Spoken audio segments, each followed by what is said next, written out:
make some remarks on an economic update and progress report. I just want to commence, and I'm sure the Treasurer will join me in extending our deepest sympathies and condolences to the families and friends and the fellow serving officers of the 4 police who were tragically killed. This is a terrible time more broadly for these families and for the Victorian police family, and for police officers all over the country, and I know their families will be feeling the same way. This is just an awful tragedy, a terribly dark day for that police force, and our thoughts, our prayers, our sympathies are there for all of them, but also our thanks to police officers serving all over the country. It's a dreadful and terrible reminder of the dangers that you face every single day. You step up every day, you stand between us and that danger every single day, and we are deeply grateful for your service, deeply grateful for your sacrifice, and to those families who are knowing nothing other than terrible grief today. We stand with you as much as we possibly can, and we hope that provides at least some comfort to you. And we extend also to the Victorian Government our appreciation of the work they're doing to support those families. It's a very, very, very sad day. More broadly, today it's an opportunity for the Treasurer and I to view an economic update and a progress report on some of the important programs that we've been putting in place over recent weeks. We have always been fighting this battle on 2 fronts. We have always been fighting it on the health front and on the economic front. Both of those issues have been considered equally as we've dealt with this issue from very early on, and that continues to be our focus as that will be into the future. We're getting obviously good news on the health front. Yesterday, with just 4 cases, a rate of growth of 0.22%, those sorts of figures were unimaginable weeks ago, and they are being achieved now because of the patience and discipline and efforts of the Australian people right across the country. And we thank you again for your patience and the way you are going about your lives each and every day as Australians. It's a credit to you and it's a credit to our country in this difficult time. Tomorrow I'll be providing with you an update with the Chief Medical Officer on the effective rate of transmission figures that I first raised with you with the Chief Medical Officer a week ago. This modelling work, which is being updated on a weekly basis, will give you a further indication of how we're travelling this first week down into that 4-week process that the National Cabinet flagged as being the period of time in which we'll be assessing our performance and looking at how we can start easing restrictions in that 4-week period. And so we're 1 week down almost, and we're making good progress, and we'll report further to you on that tomorrow. That also involves making good progress on things like testing kits, personal protective equipment, respirator supplies. The status of those and the supply lines are in place, and they're strong, and that's enabling us, I think, to make a lot of progress. We are on the road back, and that is demonstrated by the measures that we've already taken. And we're on the way back to a COVID-safe economy as well, which is what we have to achieve. We are building the protections for this COVID-safe economy in the areas that I've mentioned, importantly in the area of surveillance, I should say sentinel testing, in the area of industrialising our contact tracing capabilities and our immediate response capability to outbreaks wherever they may present themselves. We've moved on elective surgery. States are moving on schools, and I welcome that very much. Schools changes are a very important step in how we reopen our economy going forward, and most importantly, ensure children are getting the best education. And we are, in 3 weeks, as I said, we'll be moving on those baseline restrictions after considering that further information from the health advisors, and states also are already moving where they've gone beyond the baseline restrictions in scaling that back already, and we expect to see more of that in the weeks ahead. But let's not get complacent. While our numbers are good, one number that is never good is the fact that 75 Australians have passed away.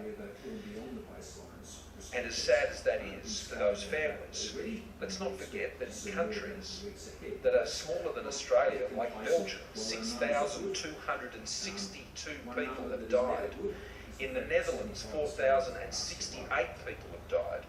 In Sweden, 1,937 people have died. If you look at the fatality rates as a proportion of population, in the United States it's almost 50 times higher than Australia. In France, it's over 100 times higher than Australia. In the United Kingdom also, just under 100 times higher. In Germany, it's over 20 times higher. In Switzerland, it's over 60 times higher. Denmark over 20, Norway 12. These are all sophisticated, developed economies with good health systems. This can happen in Australia if we're not careful, and that's why Australians and our governments have been so careful to balance the needs to get our economy back to a COVID-safe level so it can support people's incomes and we can return to higher rates of growth into the future. Now, in terms of getting our programs in place to support our economies, we are making good progress. The Treasurer will update you on those key support measures on accessing super, on JobKeeper enrolments and cash flow supports to businesses. There has also been an unprecedented ramp up in the public service in responding to these programs. Some 3,000 extra staff have been surged in the Australian Taxation Office, and they will soon be approaching some 50,000 enrolments a day processing, which is a great achievement. At Service Australia, they're getting close to those levels of 50,000 claims processing a day. Also, they're currently at around 40,000 a day. Some additional 5,000 additional staff have been surged in Services Australia, and on top of that, another 3,000 have been redeployed both within Services Australia and across the Australian Public Service to be part of that effort, which is today, just before this press conference, has now processed some 587,686 job seeker, I should say, and related applications. That is more than we do in a year, and that has been an extraordinary effort from those services. And I also want to thank the patience of Australians for the way they've been engaging with Government Services Australia. The outstanding claims we have now, 80% of those have only been extended around 2 weeks, and we will get through those, I think, well over the next week or so. But I want to thank Australians for their patience in engaging, whether it's been with the Australian Taxation Office, the businesses and others, as well as those dealing with Services Australia and Centrelink, and their patience. They understand that these claims are at historic, unprecedented levels, and their patience is helping those staff get through those claims and achieve these highly ramped up levels of claim processing, which means we can get that support to Australians quicker and in the days ahead. The Australian Office of Financial Management has now succeeded in raising over $40 billion, and the AIFM issue since last week was $19 billion. It has a planned issuance of $11 billion this week, and they've already done $5 billion this week so far. So now we will be over $40 billion, 2/3 of that in bonds and 1/3 in notes. And the AFM has indicated that trading volumes and pricing now to around 12 bonds are returning to more normal levels now. Our ability to raise this sort of finance in these sort of markets, I think, says a lot about the standing of Australia in these financial markets and the creditworthiness of Australia. And this will be critical to ensure we can continue to provide this economic lifeline to Australians. We're fast approaching the date in May when the first JobKeeper payments will be made to those businesses, and so I commend the AFM on the work that they are doing to ensure we meet those targets. For these arrangements to work, though, it can't just be the public service agencies who are stepping up to the mark in processing these claims and these arrangements. For these arrangements to work, we obviously need continued strong cooperation from the banking sector and from the superannuation sector. Now, the Treasurer has been working closely with the banks, meeting with them last night again and also again today. And I am aware that there has been some frustration amongst businesses in particular in accessing bridging financing with banks. We are aware of that. I have no doubt the banks are aware of that as well, and we need to be addressing that early on in this crisis. The bank's decision to pass on the cash rate reductions and to provide deferments and waivers of various arrangements for businesses and individuals is very much welcome. But that needs to be continued. It's important the banks stay up to the mark here I am concerned at the increasing number of stories we're getting, and those issues I'm sure have been raised directly with the banks, but we need those turnaround times to improve. These banks know their customers, they know these businesses, they work with these businesses, they are there to stand by these businesses in their time of greatest need, and that is now. And so they know their history, they know their trading performance, they know what they're capable of doing, and when it comes to the JobKeeper arrangements, they are very straightforward when it comes to businesses' impact on their turnover, and there's a further instrument today which the Treasurer is pursuing, which will make that even more clear when it comes to the delivery of the JobKeeper program. Finally, while there remain important immediate challenges for us to address, the COVID-safe working environments work that has been done through the COVID Commission together with the Minister for Industrial Relations, the rollout of all of these programs, the adaptation that businesses themselves are doing, which has been extraordinary. We also must look to the recovery as we are, and we're looking afresh at all the work that has been done over the past decade, but we're looking at all of those important reform documents that have been prepared by groups like the Productivity Commission, the Shifting the Dial report, which went well beyond issues that related at a Commonwealth level and significantly to reforms that can be achieved at a state and territory level. All of these areas need to be looked at with fresh eyes.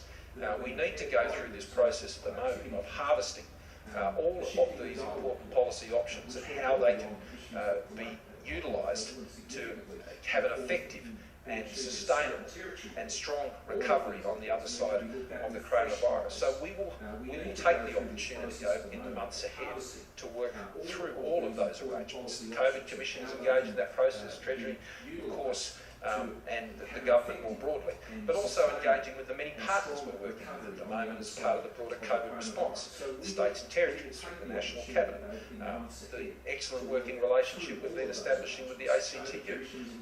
These are all important relationships being forged during this crisis, which we believe can be put to work for the broader economic recovery piece that will be there. But it isn't a matter of just dusting off old reports and or old submissions that have been made to the government and just bowling them up again. That's not what we're doing. We are looking at all of these things with fresh eyes, with very fresh eyes, with a view to what the post-COVID economy is going to look like globally and domestically, and see how these can best help Australians get back on their feet, support their incomes, grow the businesses, and have a business-led recovery that will put Australia in an even stronger position in the future. Prime Minister, can I join with you in expressing our deepest sadness at the loss of 4 police officers' lives yesterday. A tragic accident occurred in my electorate in Kew, and our thoughts as a government, indeed people right across this nation, with the families of those police officers, with their colleagues, with the first responders, and a very, very sad day for Victorians and indeed for the country. 2 weeks ago, the largest economic lifeline that this country has ever seen passed up. The $130 billion JobKeeper package, providing a wage subsidy of $1,500 a fortnight, will support the jobs of millions of Australians. And it was part of a broader suite of economic measures, totaling $320 billion, or 16.4% of GDP, which the government and the Reserve Bank rolled out to support our economy at this very difficult time. Cash payments to households, cash flow boost to businesses, support for the financial system, early access to super, accelerated depreciation, instant asset write-off, and a range of other economic measures. Well, we're now firmly in the implementation phase and providing that support to millions of Australians. In terms of the early access to super, the ATO, the Australian Tax Office, has approved 456,000 applications, totalling $3.8 billion. Those applications are now with the superannuation funds for their payment over the next 5 days. The average withdrawal is around $8,000. Just to remind you that you can access up to $10,000 from your super this financial year and up to another $10,000 next financial year. The ATO has also paid out $3 billion to 177,000 businesses, employing 2.1 million Australians as part of our cash flow boost measure, which was a measure designed to support businesses, keep people employed, meet their fixed costs by linking those payments up to $100,000 and a minimum $20,000 to those payrolls. Importantly, the ATO have done an outstanding job, as the Prime Minister has said, that brought extra resource to this challenge, done an outstanding job in processing so many claims so quickly, have paid out that support to the businesses ahead of what they thought would be the start date on the 28th of April, so they're ahead of schedule. In terms of the $750 cash payments which are going to pensioners, to carers, to people on the disability support pension, on family tax benefits, those payments have now gone to 6.8 million people, totalling $5.1 billion. In terms of the JobKeeper payments, as you know, more than 900,000 Australian businesses have registered their interest in accessing the JobKeeper payment. The formal applications have been open for 3 days. Already 275,000 businesses have filled in those formal applications for the JobKeeper payment. Around a half of whom are sole traders.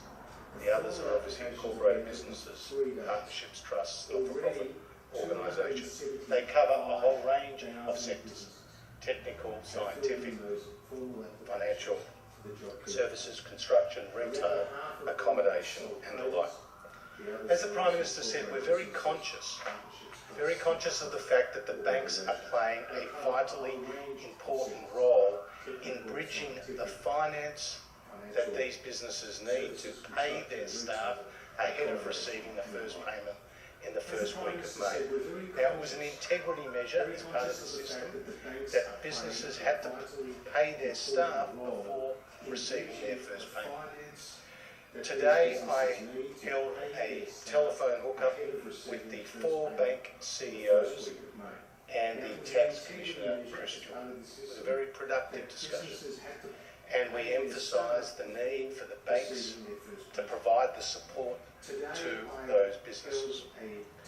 They have agreed to set up, each of these 4 major banks, a dedicated hotline for their customers to call to receive the bridging finance necessary to pay their staff ahead of receiving that money under the JobKeeper program.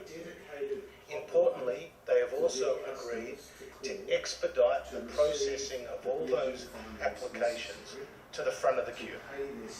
So our message today is, if you are a business or a not-for-profit business, not-for-profit operation that is eligible for the JobKeeper payment, as required, you need to pay your staff ahead of receiving the money from the tax office. Go to your bank, ring their hotline, ask for that support, and that support will be forthcoming. As the Prime Minister said, the businesses, the banks, they know their customers and they want to work with their customers, as we want to work with the Australian businesses to ensure that they get their payments under the JobKeeper program. Finally, we are living in still a very difficult time with the coronavirus and the pandemic playing out across the world. Many other economies are doing it even tougher than we are doing it here in Australia. But the success of our health measures, the cooperation of all Australians, has helped us flatten the curve. And as the Prime Minister did at this podium just a few days ago, announced the early relaxation of some of those health restrictions on elective surgery. It is a start, because our focus is on keeping as many Australians in a job, as many Australian businesses in business. On this side today, move around. Narratives be blaming the federal government over the virus outbreak at the March aged care facility because it's a federal government jurisdiction. What's your response to that? We've been working very closely with the New South Wales government on those outbreaks as we have in other places. The aged care facilities areas have always been of great concern. Yes, the federal government does provide funding support to aged care facilities, but equally there are regulatory responsibilities that are held at state level. We work closely together. I mean, one of the important things we did early on in the COVID response was to ensure that we're providing additional funding to support the efforts of surging additional medical staff and others into aged care areas, because in aged care as well, state governments also provide direct clinical support into those facilities as well. So it's a team effort. About for Australians to get to a COVID-safe economy. Does a COVID-safe economy involve breaking election laws?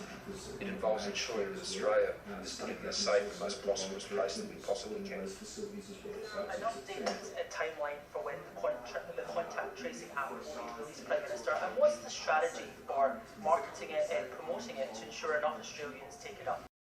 It's a very important part of the broader plan that the government is pursuing. It's not a silver bullet. It goes along with many other initiatives that the government is pursuing. I want to be clear about again what this is.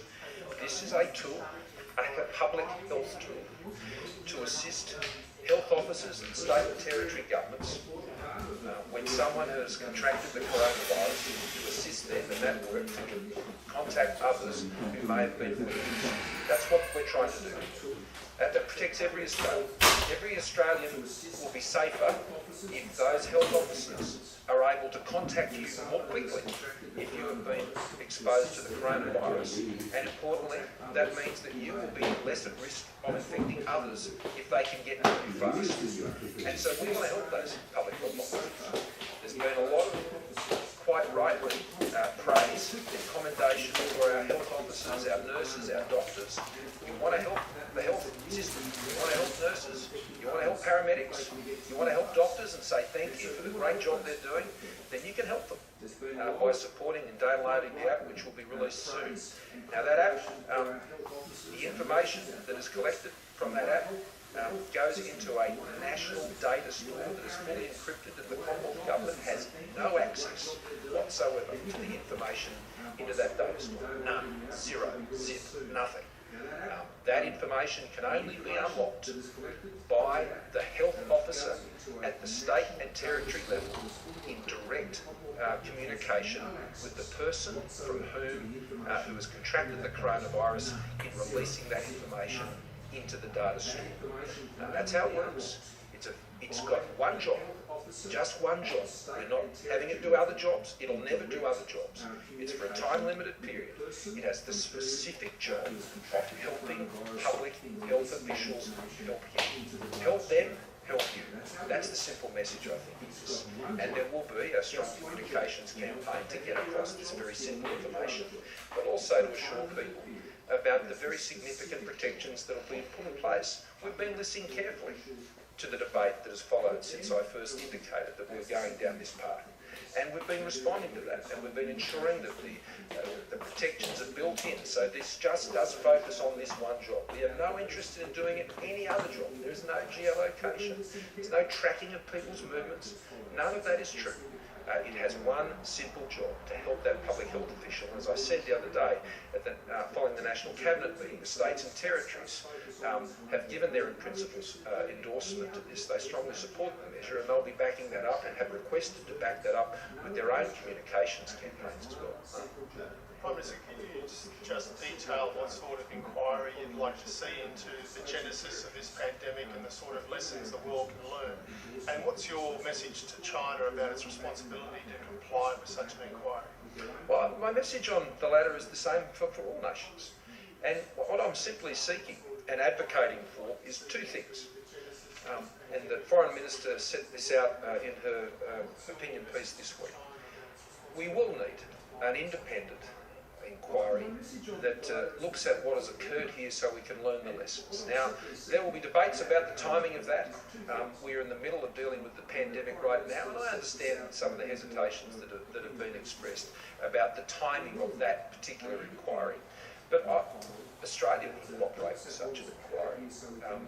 Any member of the World Health Organisation, I think that should be something that should be understood, and that's part, I think, of your responsibility, or should be anyway, in participating in such an organisation.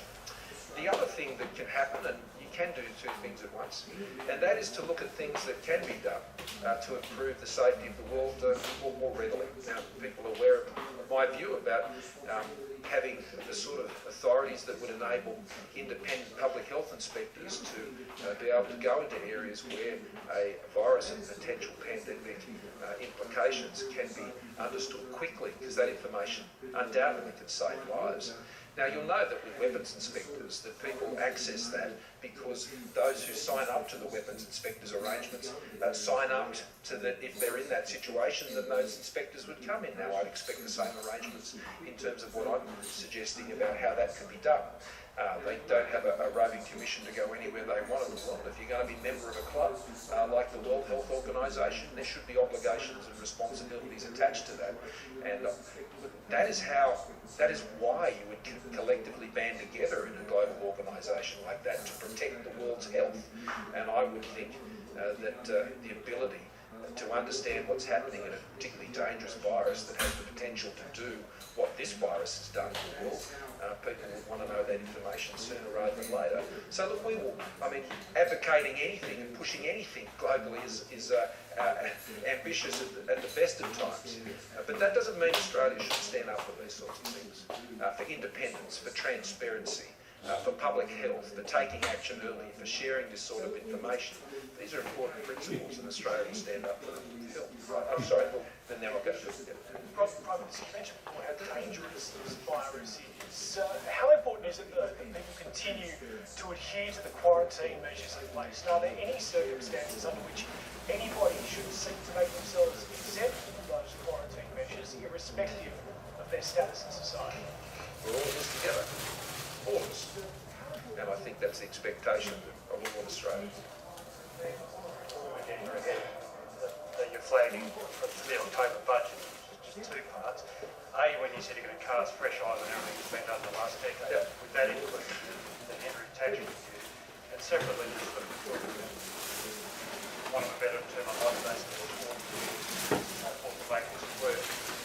The gesture was the document security integrity bill, giving performance stimulation. Do you think that you want to maintain that? I clearly don't like this bill.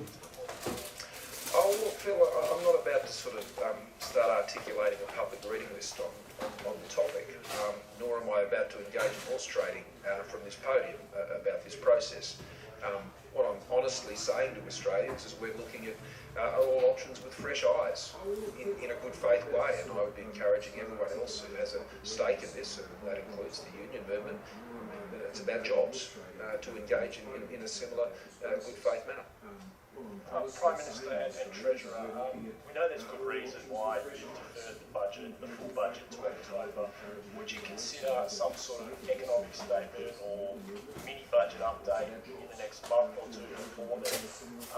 And if the economic shackles are lifted earlier in some parts of the economy, but we can return to some sort of normality in some areas, would you consider perhaps unwinding or not fully using the full 6 month worth of stimulus measures? I'll allow the Treasurer to address those issues. Well, thanks, Prime Minister. Thanks, John. There's never been more contemporaneous data available. You've got the labour force numbers coming out on a monthly basis, and as you saw, unemployment for the month of March was at 5.2%. You've also got the ABS now providing some preliminary data in areas like retail and international trade that they haven't done previously. The Finance Minister will be doing what he normally does, which is put out a monthly financial statement with revenues and expenditures in the coming days. And also you've got national accounts, as you're familiar, the March quarter will be out on June the 3rd, and that's got everything from wages to profits to GDP to the savings ratio. So there is a lot of data that's out there, and we'll continue to take the best possible advice. Professor, just back on your advocacy of this international investigation, I'm not sure you directly responded to the China question in particular. So what steps, if any, have you taken or will you take to engage President Xi or the senior leadership in Beijing? And do you agree that this public spat, I suppose it could be described as, between Minister Dutton and the ambassador, the Chinese ambassador here in Canberra, in which he's described the ambassador's comments as regrettable, and he hopes that he reflects on his public interventions here? Do you think that augurs badly for China's engagement in this process? No, I don't. I think the Minister for Home Affairs has set out the situation well. Australia is perfectly entitled to set out positions that are totally consistent with the principles and values that we have as a country. We are a transparent, open nation, and when it comes to issues of public health, we would only seek the good faith participation of any country that would find itself in that situation. We had the virus originate out of Wuhan in China, and we were very fortunate here in Australia that we moved very quickly to close off the travel of Chinese nationals to Australia early in that piece. As I said yesterday, it was one of the matters that President Trump and I discussed. And, I think we were in about 24 hours before the United States, but we made the decision about the same time. And it was the extraordinary discipline of our Chinese Australian community that meant that we resisted that first wave of cases. The wave of cases that impacted Australia came from predominantly returning Australians from other parts of the world where the virus had transmitted to out of China. So what's important is that we work together in a transparent way. The World Health Assembly is coming up in May. There are opportunities to pursue that matter there, and that's our first port of call. I've obviously shared my views, as has the Foreign Minister, with other like-minded countries about the need for a transparent process here, and for a fair look at how these rules are working. I mean, our purpose here is just pretty simple.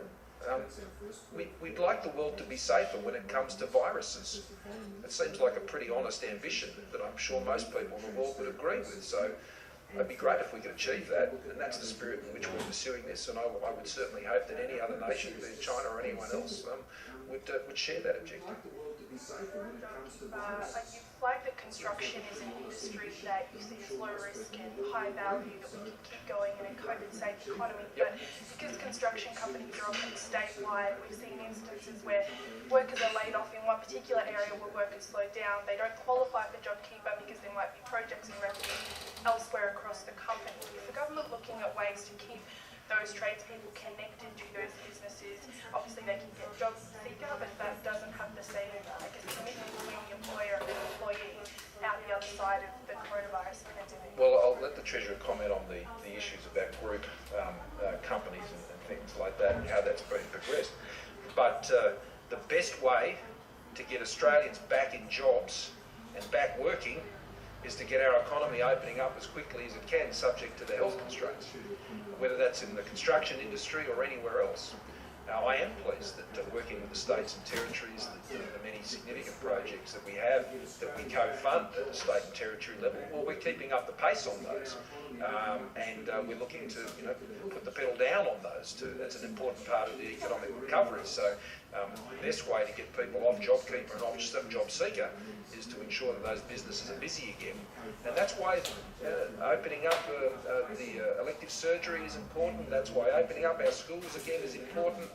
That's why moving on the baseline restrictions once we get these health protections for a COVID-safe economy in place, that's why it's all important. More businesses you open up, more people are going to have jobs, support themselves, and not have to rely, as they don't wish to, on the public taxpayer. Josh. Thanks, Prime Minister. Well, as I was walking into Parliament House this morning, just a torpedo punt from here, I saw plenty of construction workers out there with their fluoro vests and their hard hats getting to work, and I've seen that in my home state of Melbourne as well. So it is good news that many of those construction workers are back at work.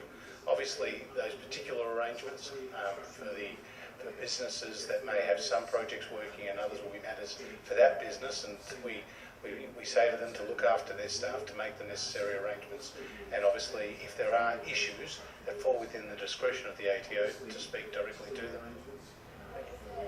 A number of times here that you'll look with fresh eyes at all options. Does that include negative gearing and franking credits reforms? And also, will you bring forward the review into the petroleum resources rent tax in order for that to be one of the options on the table? Well, the Treasurer can talk about where things are up to with the PRRT, but as I said to Neil Mitchell the other day, I don't understand how increasing taxes on people in that way, particularly the ones you're referring to, actually helps grow the economy. I've never understood that argument. I mean, there are some things that remain truisms. Michelle, Josh, did you want to... Just to say, in relation to the petroleum industry, we made some changes in terms of the integrity of measures based on the best advice that we received from the tax office. There's been appropriate consultation. There hasn't been a change to that stated timetable. Two things. A point of clarification. You gave several figures about new public servants and transfers. What is the net figure of new people brought on staff? 5,000. 8,000 or 5,000? It's 5,000 is how many additional people have been brought into the task, and that includes with service providers.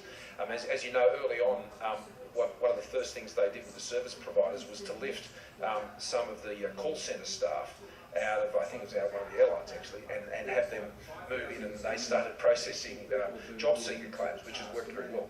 Not the question of substance. Yeah. Do you intend to make the October budget an overarching reform budget, or will your harvesting yield seed in several stages? Well, it's early days on that work, Michelle, and we're in that process, as I said, of harvesting. The budget will be a significant contribution in that respect. I mean, it always is, and the scale of the task that we have on the economic front is bigger than anything we've known for a very, very long time, arguably since the Great Depression. And so you can expect the budget to be very significant in that context. Said this morning that among the first restrictions to be eased in 3 weeks will be around community sport. How can that be done safely, and will it extend to all sport like the NRL, which says it has government approval to resume on May 28th? Now, let me just deal with the NRL issue first. Look, the NRL is not community sport. The NRL is a fairly large commercial activity. Many people employed and has far-reaching commercial implications for many other sectors. And so I don't necessarily make that connection. I mean, community sport, I think, is something very different.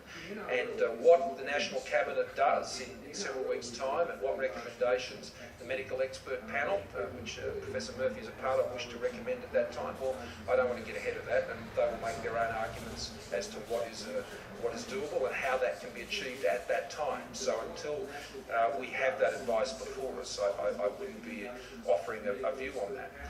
What we are seeking to do is focus on those activities that are more low health risk and more high economic value.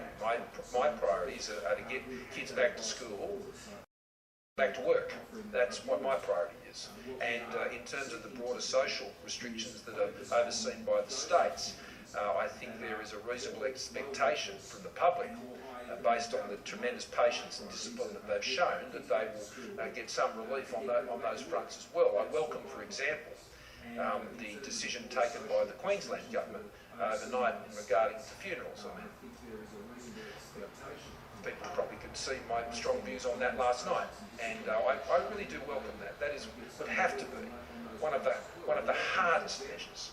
And then one of the most difficult. I remember when I announced it some weeks ago, it was a very difficult thing for National Cabinet to make that decision.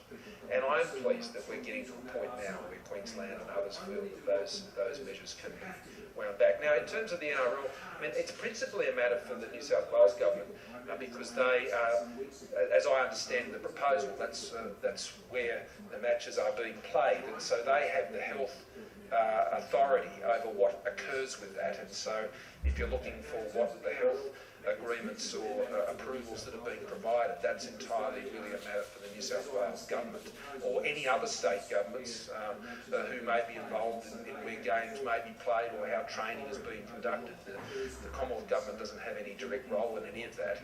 The only matters that we've been directly engaged in, and they're being handled by the Minister for Home Affairs, is in relation to the New Zealand involvement.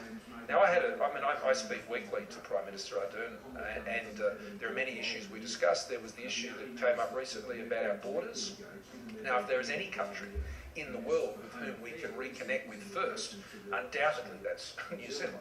And we have similar trajectories. Their restrictions have been far greater. Our case response has been the same, if not better, than New Zealand. So if there's any country where we can look to achieve that, then I would have thought New Zealand would be the obvious candidate, and that's the nature of the discussions we've had.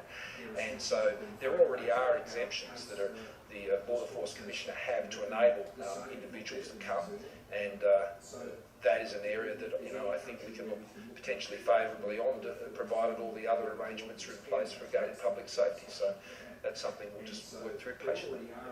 Prime Minister, you talked about the extraordinary demand for job seeker.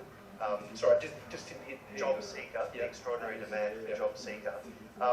Given that we know people will be out of work and struggling to find work for quite a period of time, are you open to having an increased level of job seeker longer than the 6 months? And specifically, do you accept that we can never return to just $40 a day for people in the old New Start pay? We've put a COVID supplement in place for the period of the pandemic, and that's what we've budgeted for, and that's what our policy is. Now, you've seen a blank page. You've got a lot of stakeholders and a lot of advice coming your way. There's precedent in such circumstances for what is called a national summit on these big issues. Have you, assuming domestic travel gets back somewhere near normal, have you considered a national summit? Do you see any value in one before the budget? I must admit, Mal, I feel like we're in a rolling national summit at the moment, with the amount of engagement that is taking place with ministers, with states and territories. I mean, the Treasurer has been with the 4 major banks twice in the last 24 hours. The actual pace in this COVID environment, where people are physically moving around to connect with each other, including at an international level, is like nothing I've seen before.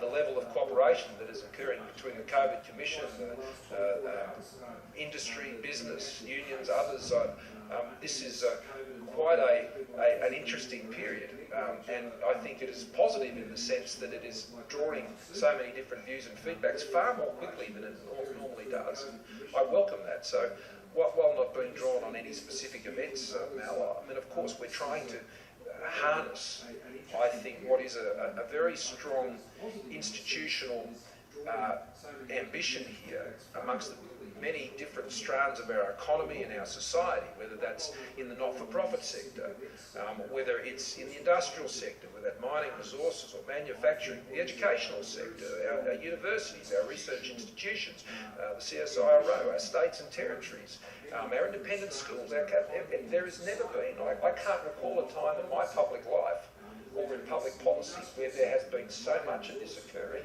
and I think that that's creating some good habits that I would hope we would be able to continue in a non-COVID crisis environment. Whether that can be done, we'll see. But I'll remain forever optimistic. Shane. You're going to look at major reforms over time and cost money to the budget. Any compensation for the shifting the dial report has some very contentious and expensive proposals on the short term and deliver long-term benefits. Would you consider running the budget in deficit a little longer so you can afford to put in place those reforms if you can go to see a payoff longer term? Well, the Treasurer might want to comment on this, but I'd simply say this. The way we have sought as a government to manage and handle and respond to the coronavirus crisis is we've got some very clear principles that have guided us. And I, in particular, outlined those some weeks, if not months ago, in Sydney at the AFR conference. And we have been guided constantly by the evidence, not the opinions, but the evidence. And we've been guided by some outstanding expert advice. Whether that's the Governor of the Reserve Bank, the Secretary of Treasury, whether it's the Chief Medical Officer, whether it's Alan Finkel or any number of people, Nev Power, the team of people who are working with Nev, David Thody and Catherine Tanner and a whole range of others, Jane Holt. There is so many people that have been guiding us with good expert advice. And this is a model that I think has always underlined how our government has operated, and will continue to do that. Will continue to be driven by the principles that we hold very dearly, the data and the evidence to inform our views, and the solid and respected expert advice that can input into that process. And what's our goal? Save lives, save livelihoods, see Australia stronger again. Prime Minister, as you've said before, and Shane, as you know well, the pathway to paying back that higher debt that has been incurred by this necessary spending at this difficult time is by growing the Australian economy. It's not through higher taxes, it's actually by growing the Australian economy with productivity enhancing reforms. That's what we're committed to. And because the National Cabinet has led so strongly, we've now got, at ministerial level, regular meetings between the federal and state counterparts. So the Treasurers will be meeting later today. And among the issues that we'll be discussing relate exactly to what the Prime Minister has been talking about with shifting the dial, in terms of health reforms, talking about how we can work more closely together in a whole range of areas to enhance the productivity of the nation. The Governor of the Reserve Bank gave an important speech just a few days ago. Not only did he point to a responsible fiscal position that allowed us to use our balance sheet to support the economy at a time of a significant income shock, but he also pointed to the need for productivity enhancing reforms into the future. It's not business as usual. It's about the federal government and the state governments working together in a whole field of areas, from tax to industrial relations to infrastructure to skills and, of course, to cutting red tape and deregulation. Thanks. Well, look, on that note, particularly on cutting red tape, the Education Minister will be standing up later today, but a positive report on the progress being made on environmental approvals. In the December quarter, 19% of projects were being approved on time. In the March quarter, that rose to 87%, and we're looking at about 100% by the end of June. And I'll let the Environment Minister speak to that later today. But ensuring that we're moving quickly through approval processes and providing that certainty for business investment and the regulatory arrangements that are in place, that'll be a key part of the economic recovery strategy. But let us, tomorrow, I'm sure you'll be pleased to know we'll be upstairs in the a little warmer up there, but Professor Murphy will be taking you through that next round of nowcasting, as they call it. We're all getting used to a lot of new terms these days, on the effective rate of reproduction of that virus and where that's sitting a week down in that process. Of course, National Cabinet's meeting tomorrow, but let us finish where we began, and remembering those 4 brave police officers in Melbourne and their families and all the police family all around the country. Let us remember all of them and just say thank you for what you do every day, and for those who've made the ultimate sacrifice for protecting their community. We are forever in your debt.